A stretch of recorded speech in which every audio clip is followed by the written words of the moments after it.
क्या प्राचीन भारत में ऐसा कोई अस्त्र था जो आज के परमाणु बम से भी अधिक विनाशकारी था? क्या ब्रह्मास्त्र सिर्फ एक पौराणिक कथा है या उसके पीछे छिपी है कोई भूली हुई वैज्ञानिक सच्चाई?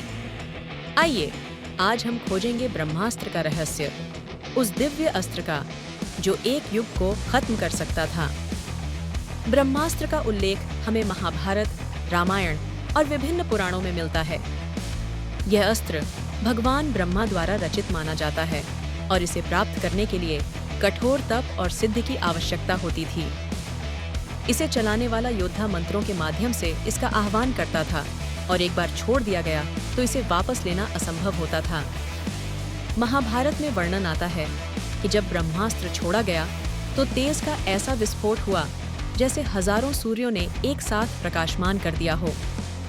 धरती कांपने लगी, आकाश में धूल और धुआं छा गया, पशु पक्षी जलने लगे और कई मीलों तक जीवन समाप्त हो गया।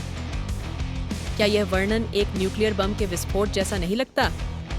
ब्रह्मास्त्र से जहां भूमि बंजर हो जाती थी, वहीं परमाणु बम के बाद रेडिएशन के कारण वर्षों तक कुछ नहीं उगता।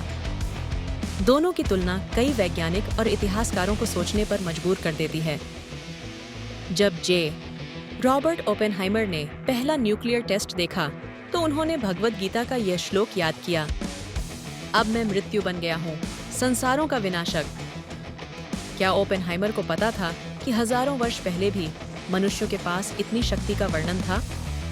कुछ विद्वानों का मानना है कि ब्रह्मास्त्र केवल एक प्रतीक था, आत्मिक शक्ति, क्रोध और विनाश की सीमाओं का। शायद यह दर्शाता है कि जब इंसान अपनी मर्यादा भूलता है तो विनाश निश्चित है, चाहे वह मानसिक हो या भौतिक। ब्रह्मास्त्र एक चेतावनी भी हो सकता है। शक्ति के साथ विवेक न हो तो सर्वनाश निश्चित है। मोहेंजोदारो और हड़प्पा में कुछ ऐसे स्थान मिले हैं जहां पत्थर पिघले हुए से प्रतीत होते हैं। क्या ये किसी अत्यधिक ताप या विस्फोट का परिणाम हो सकता है? हालांकि अभी तक कोई ठोस वैज्ञानिक प्रमाण नहीं मिला है, पर ये सवाल आज भी रहस्य बने हुए हैं।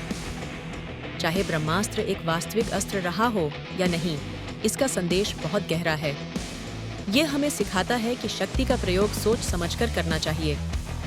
और यही भारतीय दर्शन का सार है, अहिंसा, संयम और विवेक।